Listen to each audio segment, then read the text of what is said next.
And so I'm in the freaking encyclopedia, but my brain was like, but if you wrote it, I'm like, who cares? No one cares except for you right now, all of a sudden. So comparison, yeah, I mean, at work, at home, Welcome to the Better Than Ever podcast. Join me, Joseph Bailey, as we compare our current lives to the bad old days of the past. And we talk about what's better than ever. What if comparison isn't the thief of joy? What if it's the key? Dr. Milford, welcome to the podcast. I'm nervous about this, and I want to tell you why. I'm worried about it. I was driving and I was worried about it because I'm afraid we're going to have trouble being serious for just 1 minute. For just a minute. It's going to be so hard. But just this fear is deeply grounded in reality. Yes, it is. It is, because anytime we get together, it's going to be something's going to happen, and it's going to be funny. And you didn't grow up with brothers, and I don't have brothers. And so going to college, I was nervous about not having brothers. But we were in college, we did pranks, and there was a lot of what do you call it, jocularity, and yes, yeah, jocularity. That's Nothing right. Says cool teen activities like the word jocularity. Yes, that's exactly right. So, hey, tell us about yourself. You're at Auburn. You're at a fancy school. You got a corner. What is it? Corner office? What's going on over there? I don't have a corner office. I just have I got super lucky. Yeah. So I'm at Auburn University. Okay. I've been here. I'm starting my 14th year. Wow. On Friday. Wow. Yeah. Amazing. Yeah. Yeah. Super cool. I got really lucky. They redid this building. This building's 80 years old. Right before I got here. Yeah. And it had a tiny little cramped office. And then the guy who had this office got fired with prejudice. Like, he was real bad. And with extreme no prejudice. one wanted to be. Yeah. Yes. Like, he got fired so bad, he got fired from his next job at the same time. Wow. And so I said, can I have that office? And it kind of had bad juju. So everybody said, okay. They said, fine. But it overlooks a street that they closed for pedestrian traffic only. Yeah. So I don't know if you can see. Oh man, I love there's a little street moving down around. There. Yeah. Yeah. Nice. So there's a street there, and that's no traffic except, maintenance vehicles.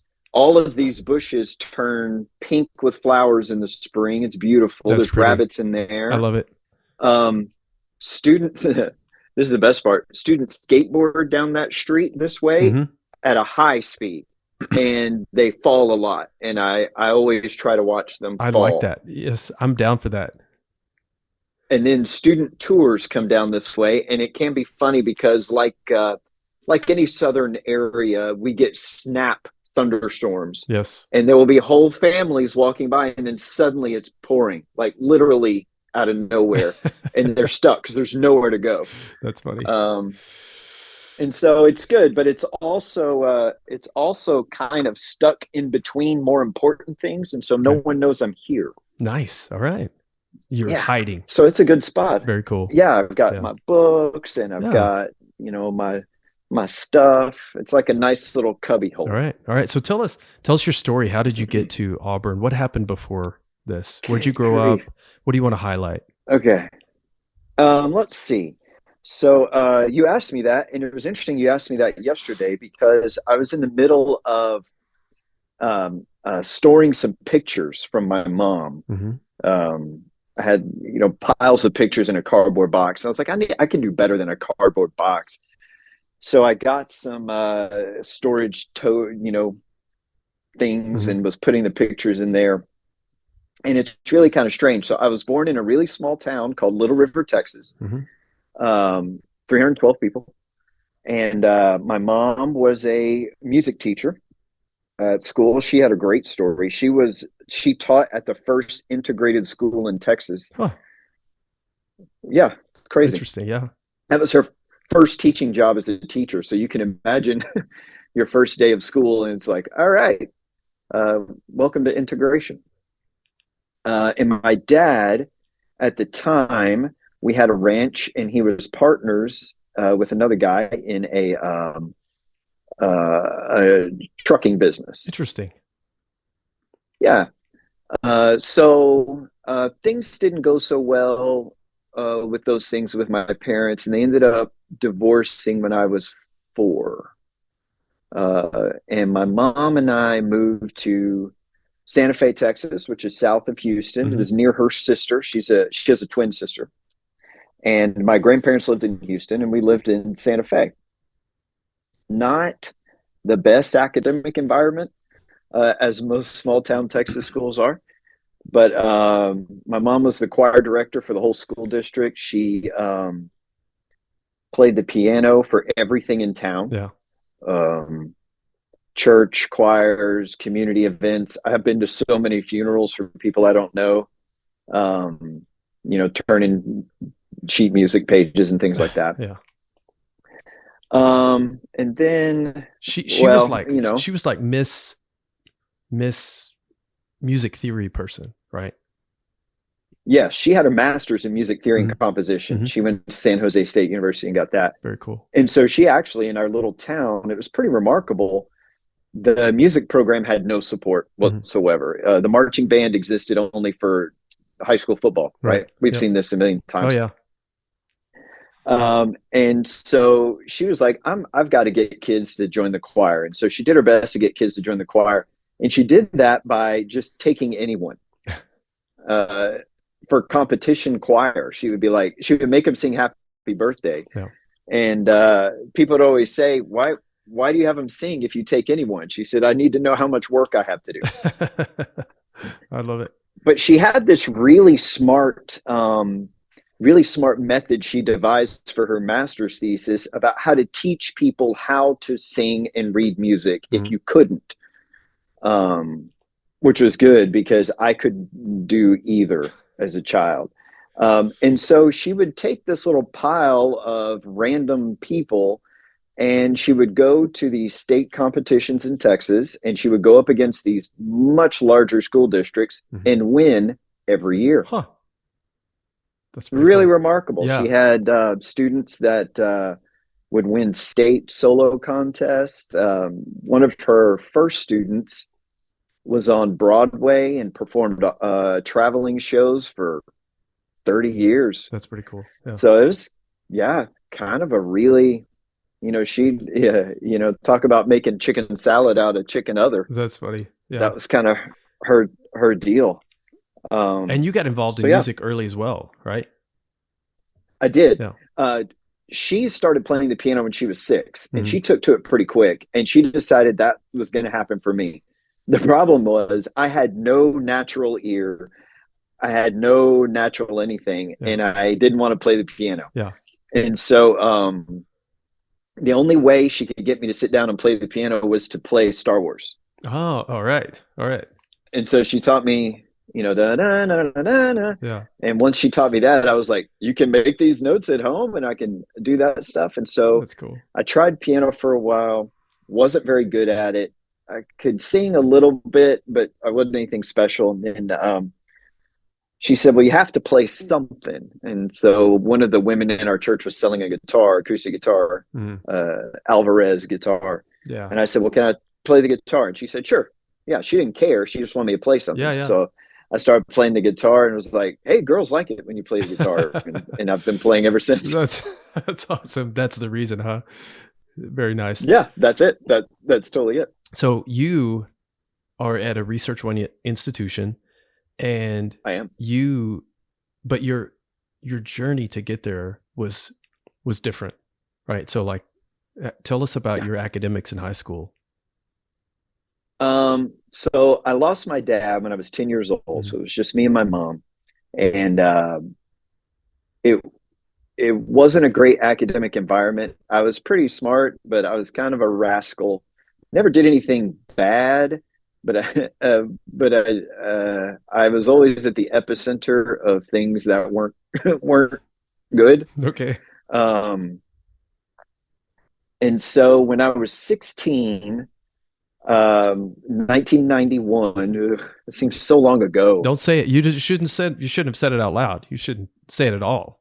Well, 1991 was 10 years ago. Right. That's exactly right. Yep. exactly. Yeah. When I was 16, the Berlin Wall had come down in 1989, Mhm. 1990, and all of the former states that had made up the Soviet Union, like Ukraine, for example, Mhm. they had lost their entire infrastructure overnight. Mhm. So imagine in the United States, if the United States fell apart, Alabama, Texas, Social Security vanishes. Mhm. And so our church got a call from a group of people in the Ukraine that said, we want to build a church, not physically, but like make churches Right. for communities. But we don't know what we're doing. We haven't been able to do this for 80 years under Mhm. or 70 years under communist regime. And also, we can't give you a visa to just come make churches. And Right. so our church got together and said, okay, what if we do humanitarian aid? What if Mhm. our deal is we're going to serve pensioners who lost their Social Security Okay. benefits, kind of thing? Mhm. And they said, that's great. We can do that. And so our church sort of partnered with some other organizations. And it was kind of neat. They came up with a box, a 50-pound box that could feed a senior citizen for like 2 months. Huh. It was crazy. Yeah. Yeah, massive donations. And so my mom came to me one day and she said, I've been praying about it and I feel like I need to be one of the people to go set up these churches. And I was like, but I'm a high school student. Like, Yeah. what am I supposed to do? Right. Yeah. And she said, let's figure that out. And I was really unhappy in high school. Mhm. Um, and so she said, why don't you just quit and try something else? And so my junior year of high school, I finished, and then I didn't go back. I ended up getting my GED, which, despite what people tell you, is tough. It's not an easy test. Is it still? Um, It's still not. It's not easy. uh, it wasn't back then. Back then. Yeah. Like it, I mean, I passed easily, but it was very challenging. Right. It was pretty tough. Right. And so when people are like, oh, you have a GED, I'm like, bro, listen, that's harder than you think it That's is. funny. Yeah. Uh, um, and so I bounced around, went to community college, tried a few things. I went to Ukraine, lived with my mom for 6 months and helped her, came back. Um, and when I got back, I was like, I guess I just got to get a job and be a person Yeah. now. So I got a job working at the mall and I was rooming with some friends. Mhm. And I got tired of people telling me, like asking me, what are you going to do? And so every time I had the conversation, I would just make something up. And I would make up a school and a major.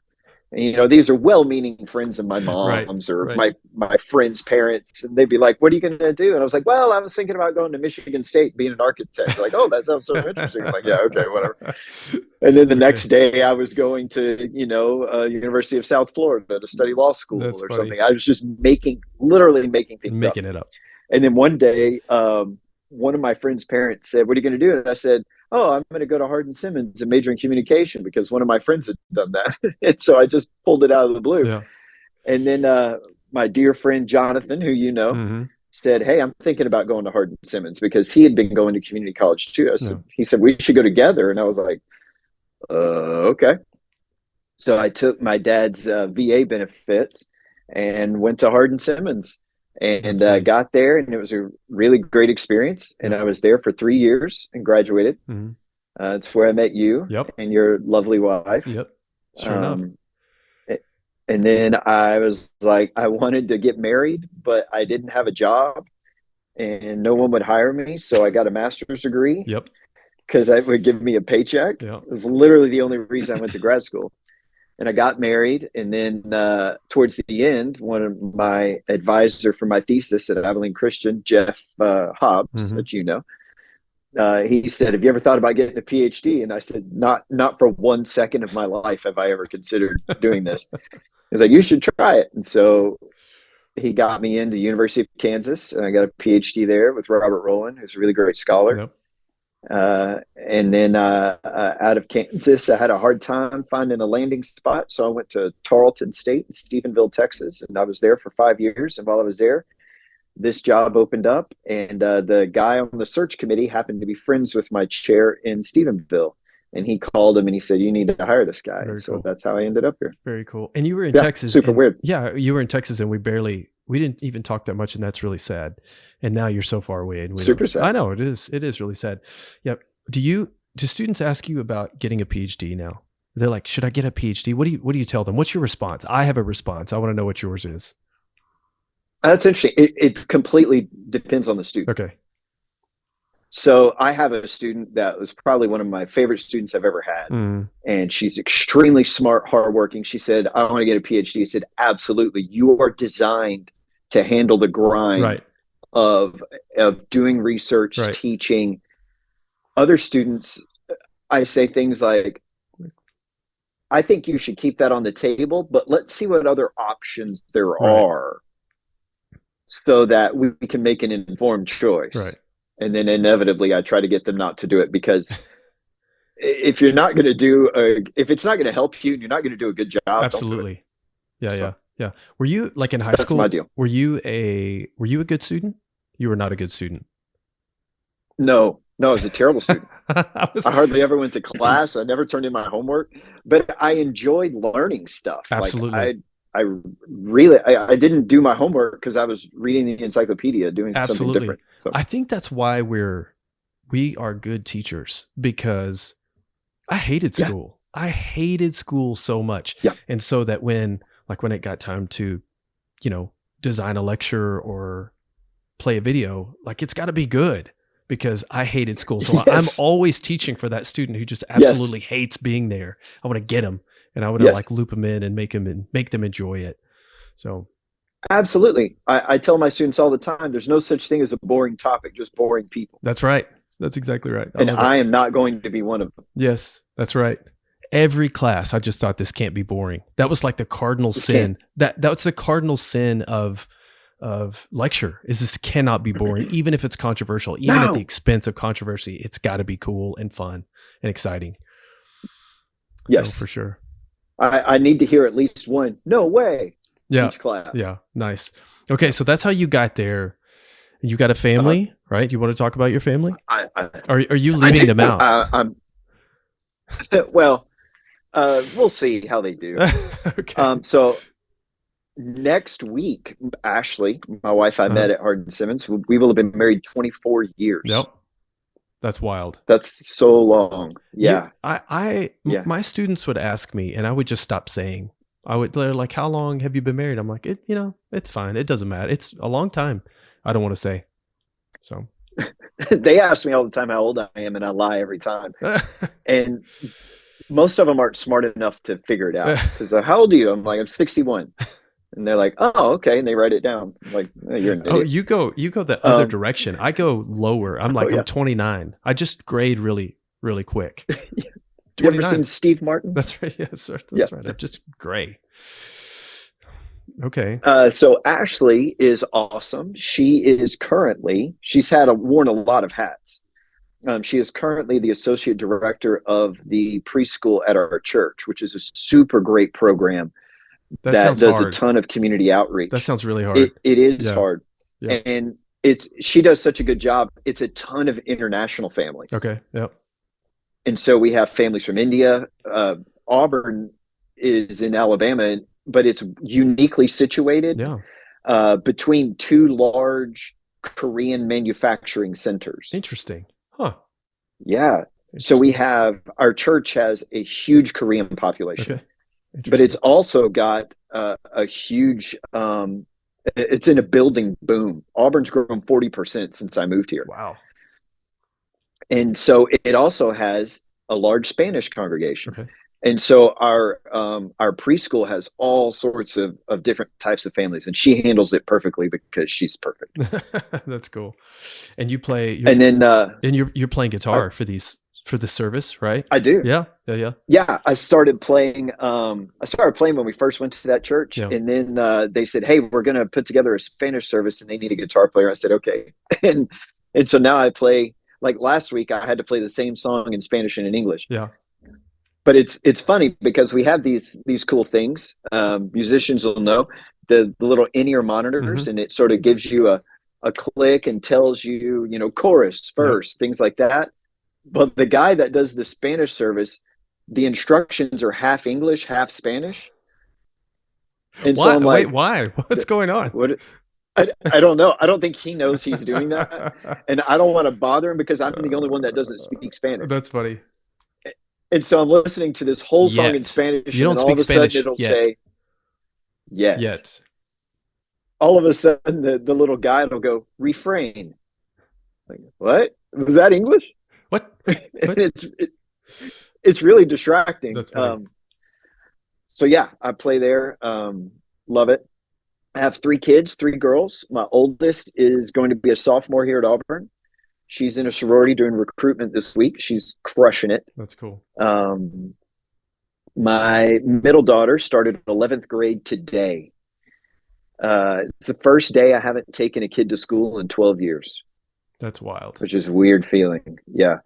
She's doing really, really well running cross country. Cool. And she's part of the medical sciences club and wants to be a doctor, which is really gross. And then my youngest is a sophomore at the high school. She's adopted. And she's doing really well. She swims and is writing a book. She's thinking about being an accountant or an optometrist. All right. Which is interesting. All right. Interesting. Yeah. Very cool.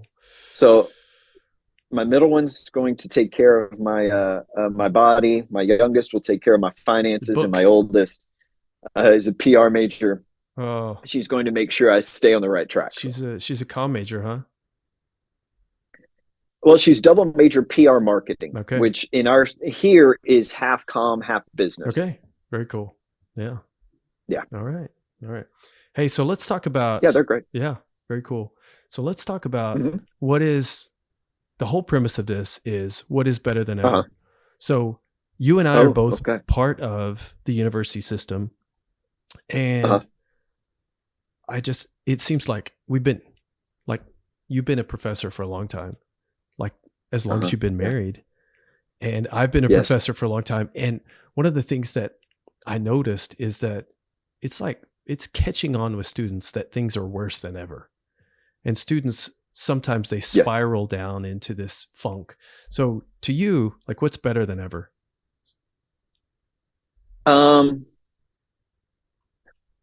That's a really good question. So what's better than ever is our ability to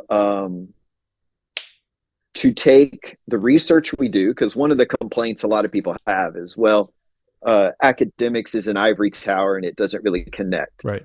But in order to believe that, you have to believe that people do research that has no connection to the real world. Yep. And that's not really true. Yep. There's some fantastically practical research that's being done. Right. And now there's a push to make sure our students have access to that and can understand it.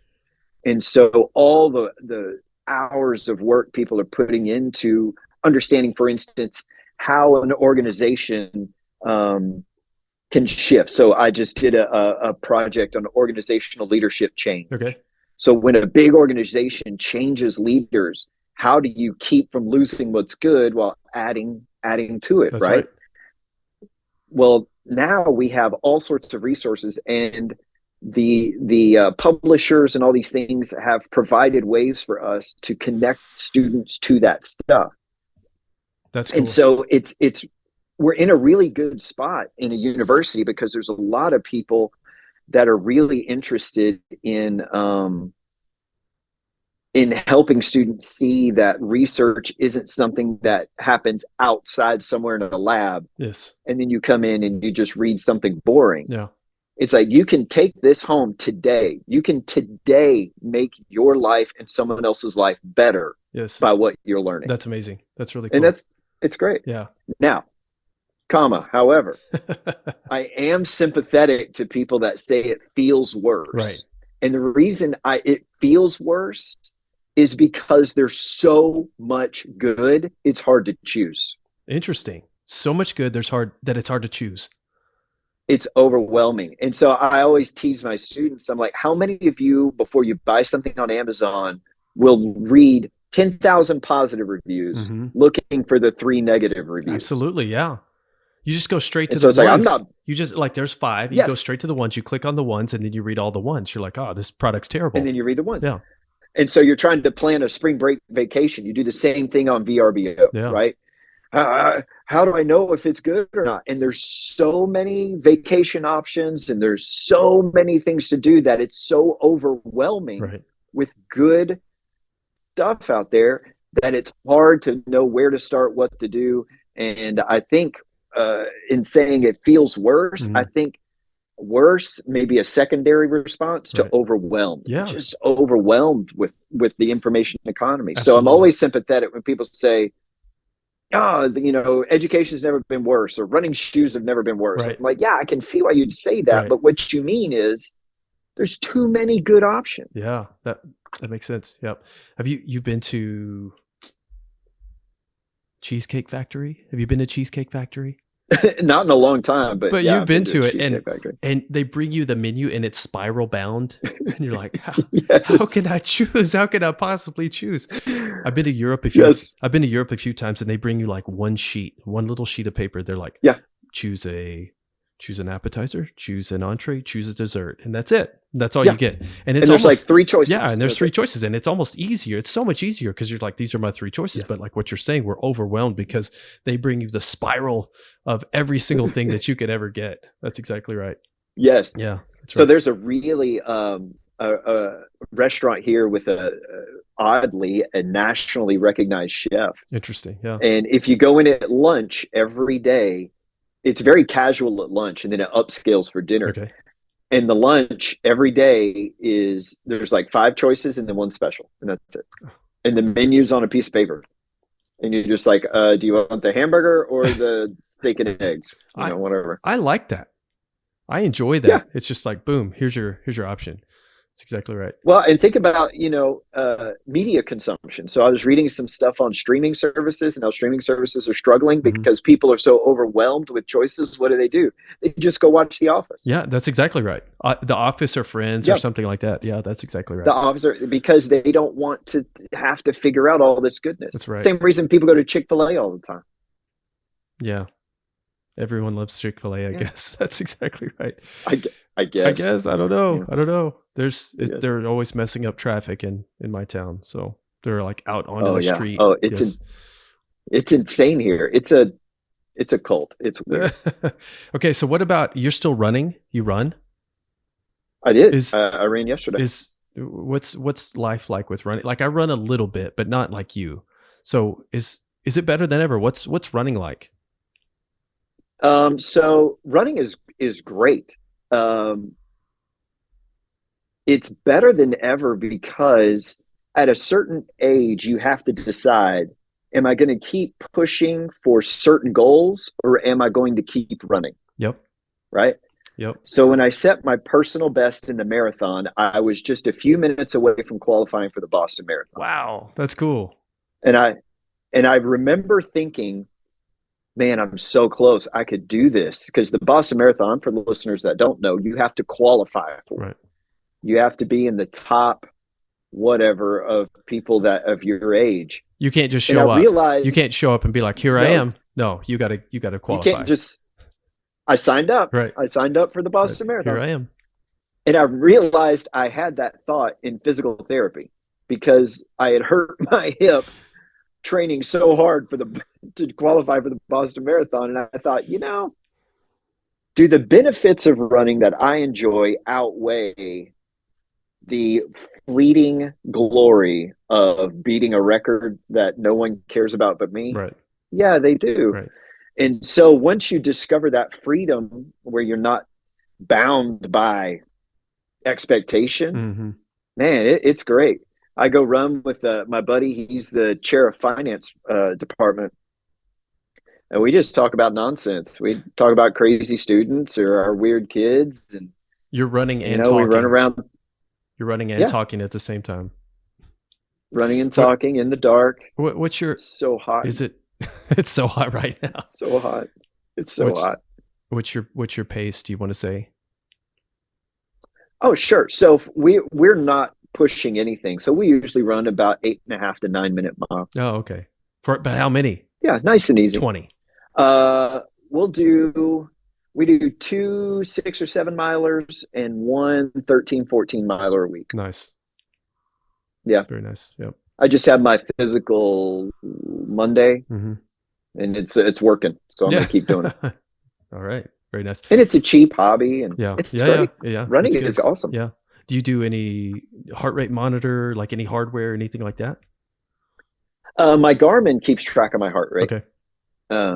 And my middle daughter, June, who's the cross-country runner, we compete to see who has the lowest heart rate. Okay. Nice. Which is kind of fun. I had her there for a bit, but then her training really ramped up, and she's beating you. But yeah, which makes my heart rate go up. But yeah, I mean, running is great. You just need some shoes and some time. Yeah, that's exactly right. And that's it. And let's see, 3 years ago, we started a program at the gym where we use a heart rate monitor, and and it has like a social media aspect to it or whatever, but it's totally changed how I work out, totally changed. Mm-hmm. And so even on, we reach a certain age where what you're talking about, do you want to PR or do you want to keep going? And so I'm like, I just got to keep going. So sometimes I'm injured and I got to take it easy, but I could still get on the treadmill and do like 3.5 miles an hour at an incline. Yeah. And you could still get that heart rate way up there. So what you would normally consider like a bad workout day is actually a really good workout day. You can still absolutely have a good heart rate or a good workout. So yeah, absolutely. And that's super smart. So my daughter has a coach she works with in the off season. Mm-hmm.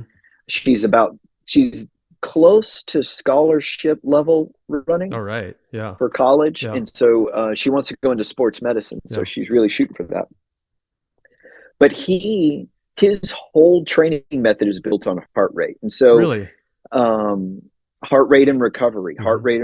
So the speed at which you recover from a certain heart rate zone is your overall level of fitness. Right. Yep. It's fascinating. Yep. But he's told her, they had a time trial last month, and he gave her a goal and she didn't get it, but it was hot. I mean, it was miserable. Yeah. And I was kind of disappointed because I was like, come on, you can do it. She was off by 2 or 3 minutes. Mm-hmm. It wasn't close. Oh yeah. And he walked by, he goes, man, that was the best run she ever had for me. And I was like, what are you talking about? He said, the arc of her fitness today was perfect. Interesting. And I said, really? And he said, the time doesn't matter. Huh. It's the fitness that matters. So when you talk about what's better in fitness or in health, being able to track things to figure out what really matters.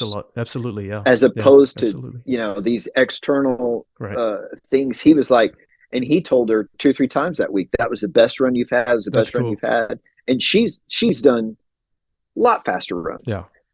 So yeah, that kind of stuff, man, it just makes life so much better. That's cool. That's really cool.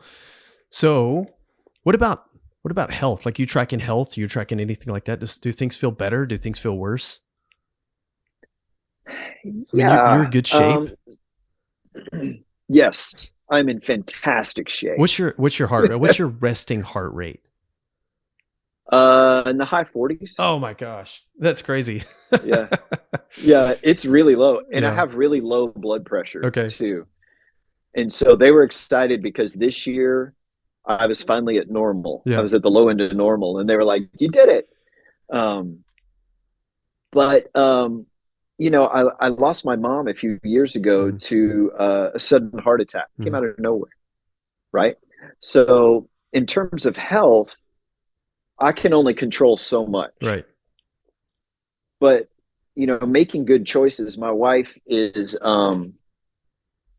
she's really conscious about what we eat because she wants us to develop good habits. Right. So that when we're as old as we say we are, 61, 61, that's right. Which is way too close.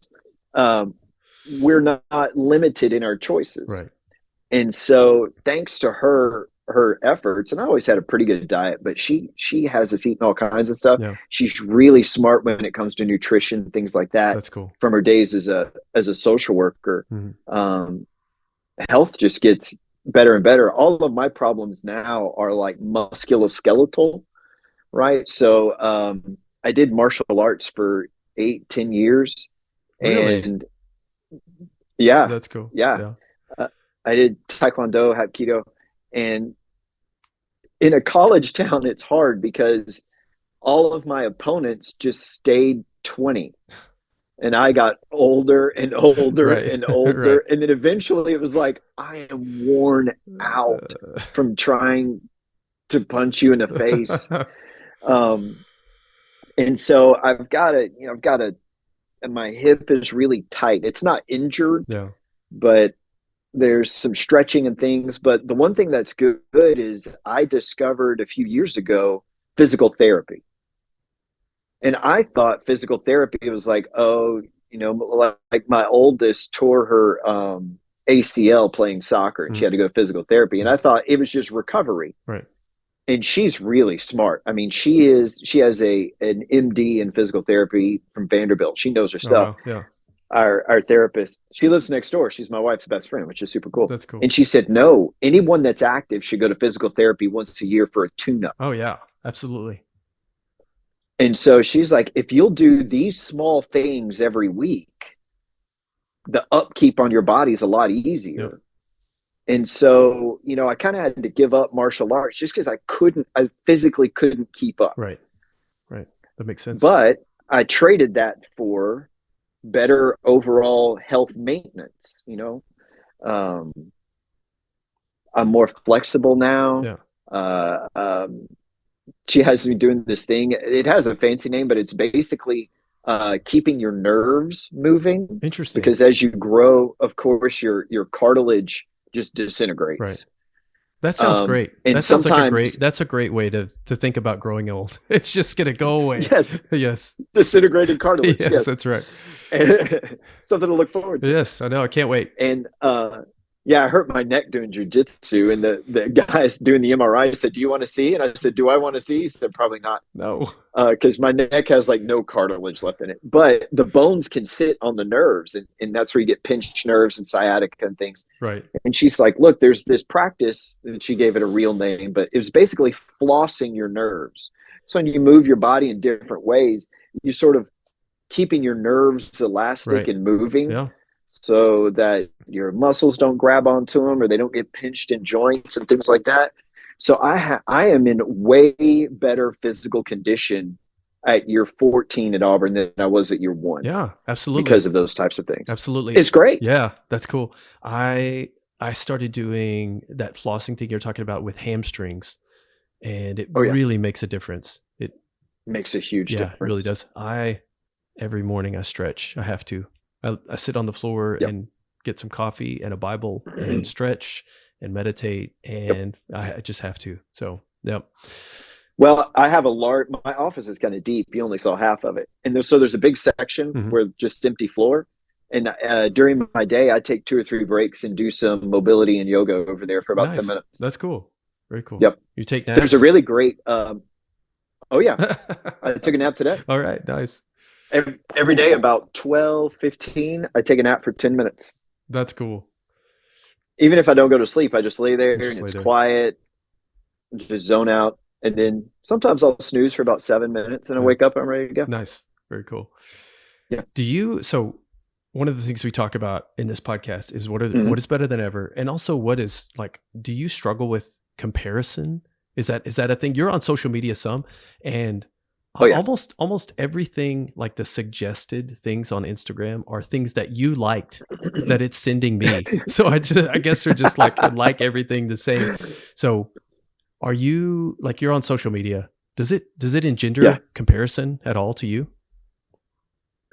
Well, before I do that, I have to tell you this one thing. My wife didn't think of this funny, but you'll think it's funny. So you said it sends you things that I like. Yes. I'm always amused at how Instagram, for example, how it chooses who it's going to tell me who liked it.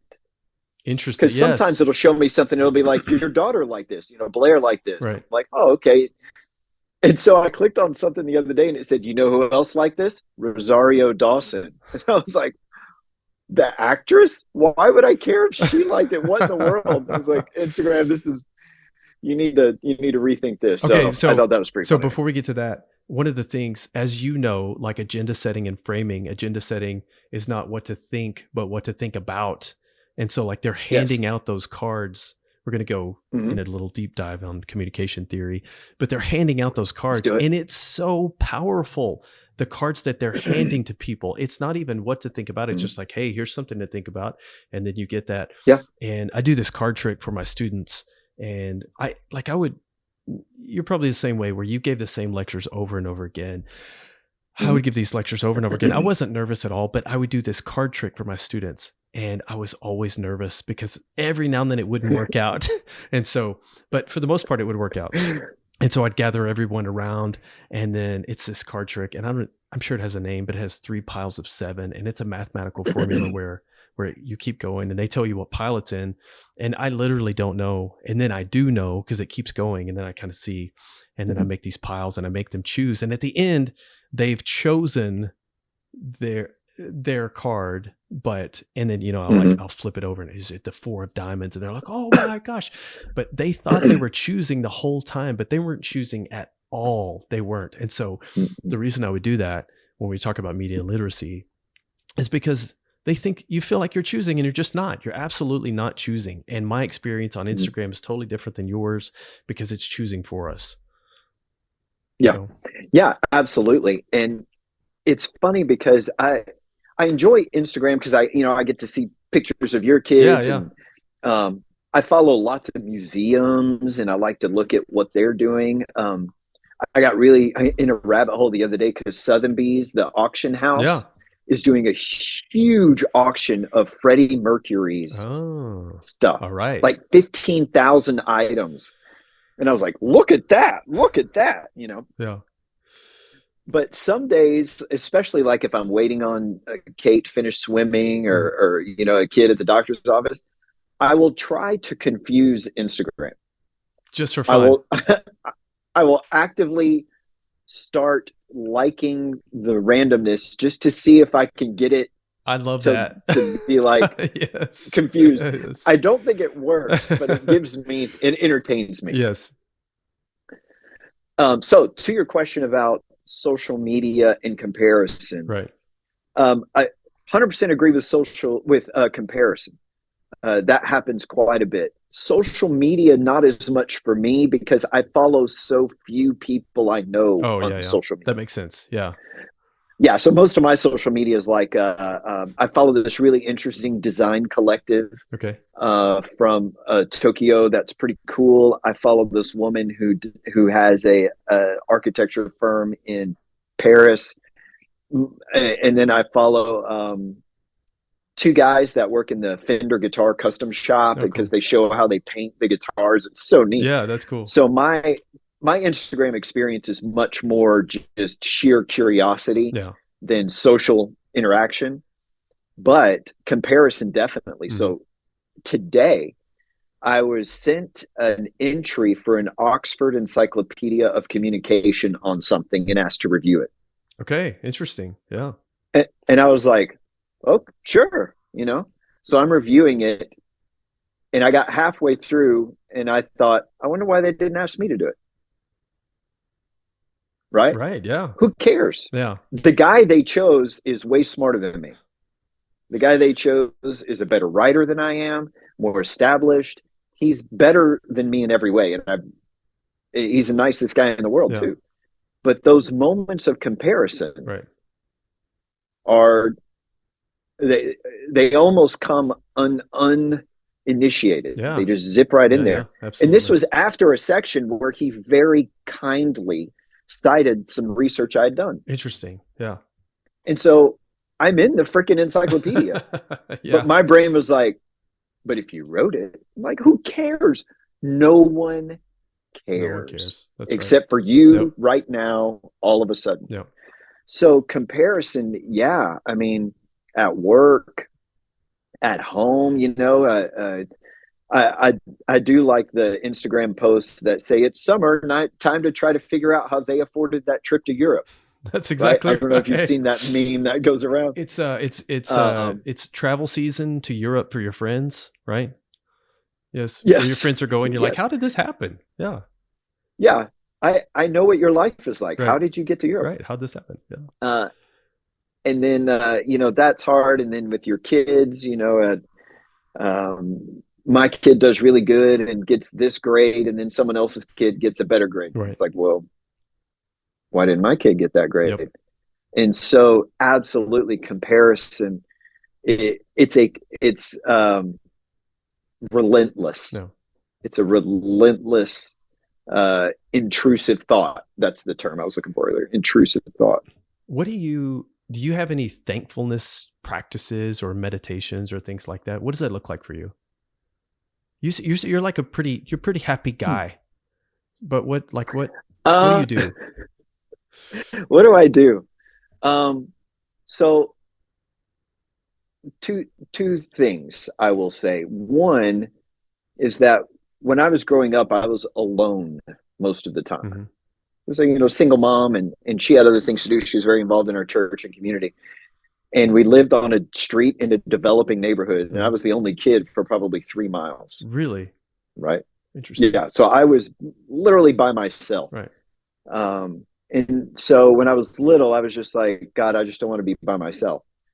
And so now I get to see my wife and kids every day. Yeah. And I have a job that allows me flexibility. So I haven't missed a swim meet, a soccer game, a choir concert, award ceremony. That's cool. I haven't missed any of that since I moved to Auburn. Yeah. That's cool. And all it takes is me saying, okay, I'm leaving at 2:00 today, and I'll just come in at 7:00 tomorrow. Not a big deal. Yeah. Or I'll come in on Saturday for an hour or two. And that's all I really wanted. So in a sense, what keeps me happy is I genuinely have what I want. That's cool. Yeah. I wanted a family to come home to and spend time with. And what's amazing is my wife has done such a good job of creating I don't want to say home environment because that sounds gross, but creating such a welcoming family structure. Right. That we see our oldest daughter more now that she's in college than we did her senior year of high school. I believe she brings friends to the house all the time. That's cool. Yeah. All the time. Yeah. Yeah. And she was over this summer and she said, Dad, you know what's weird? I said, I know a lot of things that are weird. And she said, there's some people that just never spend time with their family. Yep. And she was genuinely confused. Yeah. And I said, well, yeah, not everybody has a mom that works really hard to make a welcoming family environment. And she was like, gosh, that's terrible. And her friends just flocked to our house. That's cool. And so she came home from a mission trip over spring break and brought 22 friends. And I'm like, this is perfect. I get to go watch my kids play. Every time I go home, there's someone to be there. There's someone there and something to do. There's a great Ukrainian proverb that I won't try to say in Ukrainian. You can try. It says, happy is the person who has a reason to leave the house in the morning and a reason to come home at night. Oh, that's cool. Yeah. I like that. And I thought, I like my job. And now what you have to do is decide, to the second point, how do I keep that mindset? Liking something doesn't mean it's perfect. Right. Absolutely. And one of the things, going to social media, to other things, and this is something more broadly speaking that we could talk about in an academic sense, is Westerners, particularly Americans, are obsessed with perfection. All right. Yeah. Obsessed. You have to be the best or you're a failure, right? So a lot of people they sort of wink, wink and quote Ricky Bobby from Talladega Nights. If you're not first, you're last. Right. No, there's a lot of greatness in being fifth. Yes, that's exactly right. It totally depends. Right. And so, for instance, I was at a cross country meet with my daughter, and she got a medal for being in the top 20. And one of the other parents was like, well, they give out medals for anything. And I was like, there were 600 runners. Wow. And she was in the top 20. She is in the top 3%. Right. That's awesome. Like, that's a reason to celebrate. And so this idea, do I get paid enough for my job? Probably not. Do I wish my hip wouldn't click? Yeah. Do I like my car payment? No. Do I wish my middle daughter would just put her shoes away one time before Jesus comes back? Yes. Yeah. Yes. But is the cumulative satisfaction of my life outweighed by the minor inconveniences? Yes. I think it's in Isaiah. I don't feel confident on Isaiah, but I'll just say it. Okay. Where it talks about the foxes among the vines, Mm-hmm. and these little creatures that come in and nibble, Mm-hmm. and it can destroy the whole vineyard. Right. And I always think about that, because it's like, okay, I had to replace my HVAC this summer. I'm sorry. It was so expensive. Yep. It was so expensive. Yep. And it made me angry at no one for no reason. Yes. Kind of like when you have a sunburn and it hurts and you're just mad about it. But is the cumulative satisfaction of my life greater than this stupid HVAC? Right. Yes. Right. Do I excuse the poor performances and the frustrations? No. But I understand them against the larger picture. Right. Yeah, absolutely. We could do communication theory. We are rotten with perfection, right? Yeah. Every word we say has perfection tied to it. Every single time. Yes, always.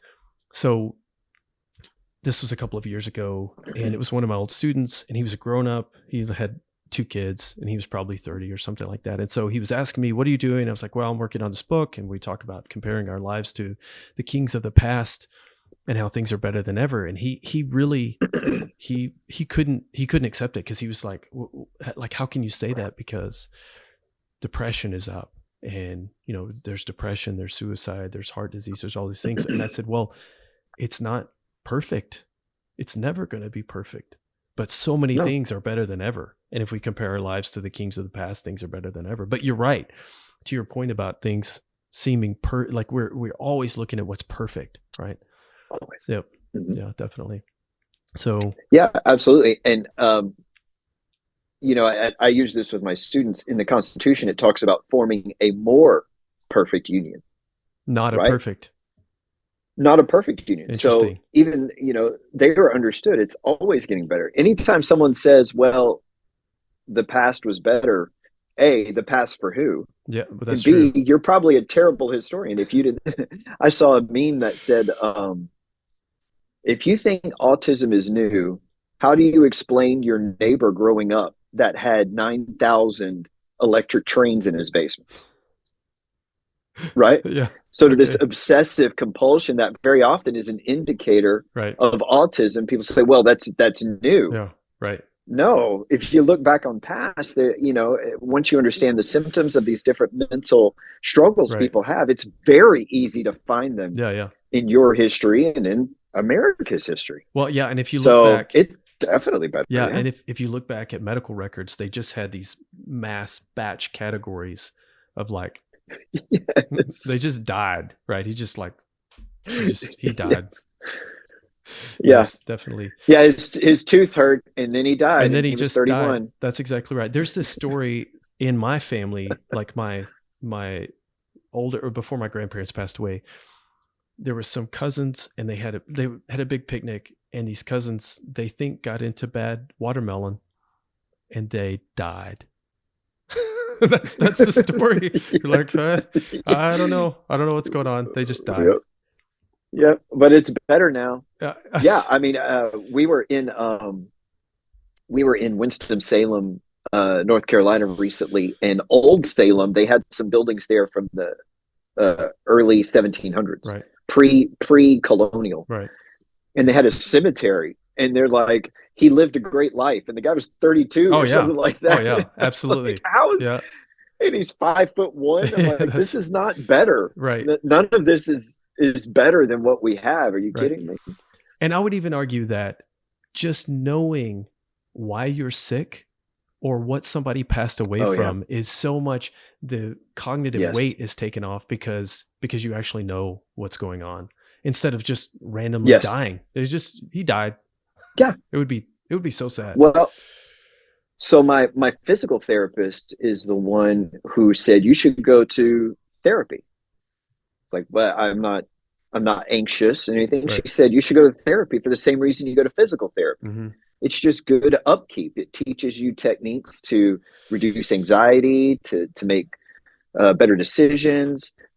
And so I went and I talked to my therapist, and he was really great because Ashley and I saw the same guy, which is interesting. Interesting. But yeah. we had completely different experiences because he intuited pretty quick if I understood why I had some anxiety in this area, or why I was sad about this thing. Understanding why, to me, was enough to make it sort of dissipate. Interesting. Where for other people, they have to work through these things. Right. But he's like, well, there's this principle called, XYZ, right. And that's why people hold on to this. And because it happened to you at this point in your life, that's this, that, and the other. I'm like, oh, that's why I get worried about this or that or the other. And so, yes, the relief of knowing why and how is greatly undervalued. Right. And that's what's crazy is, our grandkids are going to be like, can you believe these people thought you could die from smoking or something? Right. Like they're going to have a whole new set of why and how. That's right. And so, yeah, it gets better. I saw someone talking about psychologists and therapy where they talked about men. Well, I'll say it the other way. Women want to be understood, I suppose. Like they want to know why, like empathetic, sympathetic sort of feelings. But men want to be empowered. And so it's like two different things. They're looking at two different things. They're looking at the same problem, but in two different ways. That's right. So yeah, I saw a meme yesterday that said that George Washington, like they hadn't discovered fossils until the early 1800s. And so George Washington didn't even know about dinosaurs. Like, yes. I'm still researching. I'm like, is this true? Yeah. This is true. Yes. It's very strange. I tell you, the one that always gets me is the one that talks about how Cleopatra from ancient Egypt, is closer to the invention of Pizza Hut than she was the pyramids in Cairo. Is that true? It's true. Wow. That's amazing. That's weird. It's amazing. That's weird to think about. Yes. Yeah. Yeah. They had these big things in their backyard, and they're like, they've just been there for 10,000 years, and everyone's like, yeah.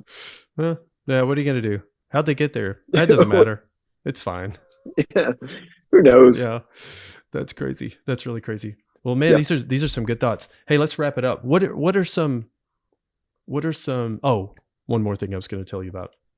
Our men's pastor. I'm trying to get him on the podcast. One of the things that I think is absolutely fascinating is that men will actually go to therapy now. Not all men, but it's that is actually really changing. And the idea, even from 20 years ago and before, how men just wouldn't talk about anything. They just bottle it up, keep it in there forever, grow old and die with that thing and not tell anybody. So it's pretty cool. Not everywhere, but it is changing how men are actually able to talk about different issues. Yep.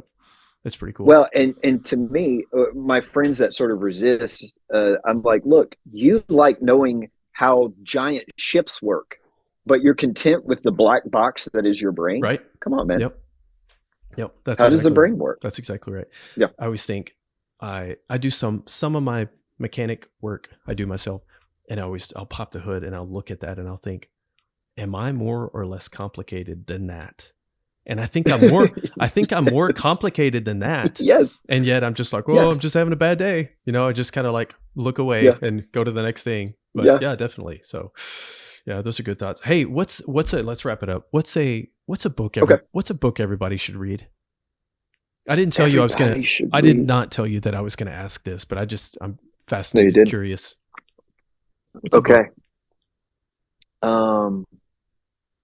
Book everybody should read or would read? I don't know. I should say you're like one of the most disciplined people I've ever known. You're just like clockwork. You would always, while you're thinking about this, I'll tell a story. I remember you and I driving around. You had already graduated with your master's, and I was in my master's program. And you're like, what are you going to write that paper on? Or yeah, what'd you write that paper on? I was like, it's due tomorrow, but I haven't even started. You're like, oh my gosh. You kind of like got onto me. You got onto me for not starting that paper. It was so great. But you're like clockwork, man. You're just boom, boom, boom, knock it out. So I know you're always reading books. Yeah. What's a book? So we talked about American Gods a couple of weeks ago. Oh, you sent that book to me. I read that book like forever, 15 years ago or something. So there's a really great book called Good Omens. Okay. That's really funny. Yeah. That people like us would enjoy. Yeah. So it's about the apocalypse. Okay. So but it's very funny because on the night the Antichrist is born, he's accidentally switched in a hospital. Okay. And so he grows up as a regular kid, and this other sort of evil cult is raising this very normal person to be the Antichrist. It's the same author? Very funny. The same author? Yeah. It's two authors, Neil Gaiman and Terry Pratchett. Okay. That's funny. And it was super funny. I read another really interesting book. If you want a nonfiction book, there's a book by Alex Hutchinson called Endurance. Okay. About the human body's ability to endure. Interesting. Sports and things like that. And my poor wife, about every 10 minutes, I was like, get a load of this. She's like, I don't care. She's like, stop this. I hate this. Yes. But it was about muscle fatigue and oxygen and just, it was super interesting. So that was the one I read most recently. I just couldn't stop thinking about because it was so interesting. But Good Omens is so funny. It's so clever and so funny. That's cool. I think people like it. That's very cool. Man, thanks for coming on. This is good talk. Hey, you bet. This is a good talk. Today is the Edge's birthday. Is it really? Too, so. All right. Yeah. Well, how old is he today? Yeah. You got my U2 there. Yeah. 2 big posters in my office. I got some other stuff. I love it. I think he's 60, 61. He's just 60? Really? Wow. Yeah. I would think he would be way older than that. Interesting. All right. We all hope to be. I know. Definitely. So, all right, man. It was a good talk. Thanks for coming on. It was always a good talk. I always love talking. I know. Anytime. I know. All right, man. Adios. Adios.